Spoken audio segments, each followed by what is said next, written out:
কেহ শুনিতে শুনিতে সেহ কি অদ্ভুত চৈতন্য চরি কৃষ্ণে বেজ বিপ্রীতি বুঝিবে রসের রীতি শুনিলেই বড় হয় হে।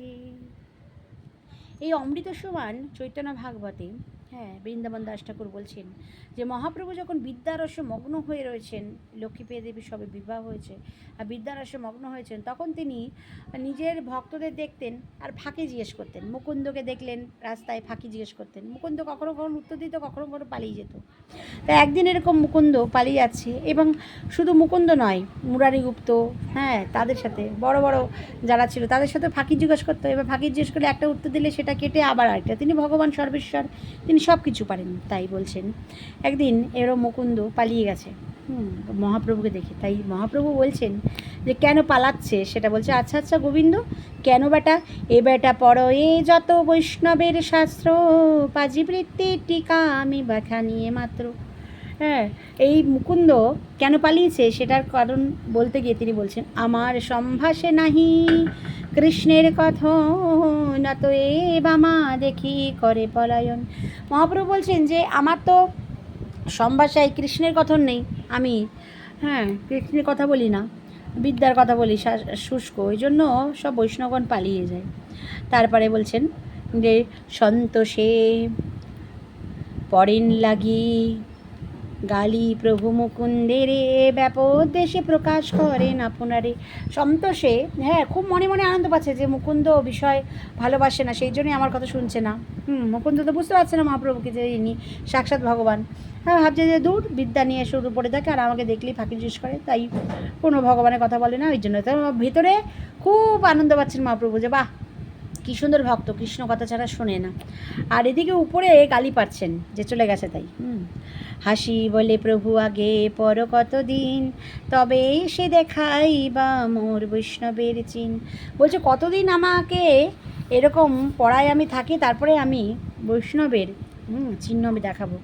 এই মতো বৈষ্ণব মুই হইমু সংসারে, অজভাব আসিবে আমার দুয়ারে। এই যে সবাই ভাবছে যে শুষ্ক একজন পড়ুয়া, পণ্ডিত নিমাই, তা কিন্তু নয়।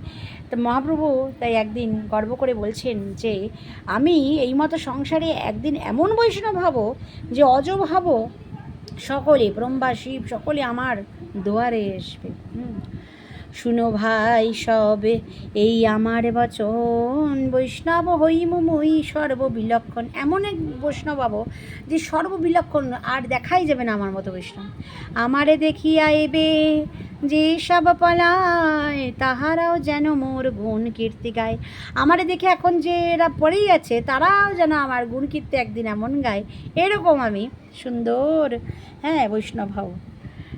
এই মতো রঙ্গ করে বিশ্বম্ভর রায়, কে তানে জানিতে পারে না যদি জানাই। মহাপ্রভু যদি নিজে না জানায় তাহলে কে জানতে পারে? তাই অদ্বৈতপ্রভু, শ্রীবাসপ্রভু কেউই তাদের ফুল ঝাঁপিটা একটু দেন, আমি বয়ে দিই, একটু সে ওড়নাটা বয়ে দিচ্ছে, ফুল পেরে দিচ্ছে দুটো, এরকম করছে মহাপ্রভু, কিন্তু কখনোই বুঝতে দিচ্ছে না যে তিনি হচ্ছে সেই রাধাকৃষ্ণ মিলিত তনু শ্রী গৌর সুন্দর। এতেক বলিয়া প্রভু চলিলা হাসিতে, ঘরে গেলা নিজ শিষ্যগণের সহিতে। তার সকল শিষ্যগণ নিয়ে তিনি ঘরে চলে গেলেন।